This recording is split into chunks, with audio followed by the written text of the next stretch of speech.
All you need to know about the Andariel hacking group. Andariel is a North Korean state-sponsored threat group that has been active since at least 2009. Andariel has primarily focused its operations, which have included destructive attacks against South Korean government agencies, military organizations, and a variety of domestic companies. They have also conducted cyber financial operations against ATMs, banks, and cryptocurrency exchanges. Andariel's notable activity includes Operation Black Mine, Operation Golden Axe, and Campaign Rifle.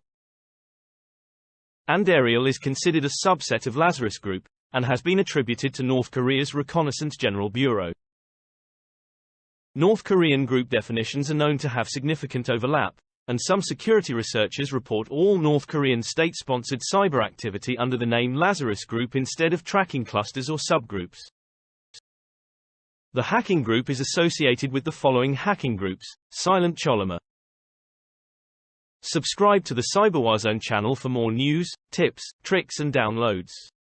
Please use the comment section for any questions, feedback or video requests.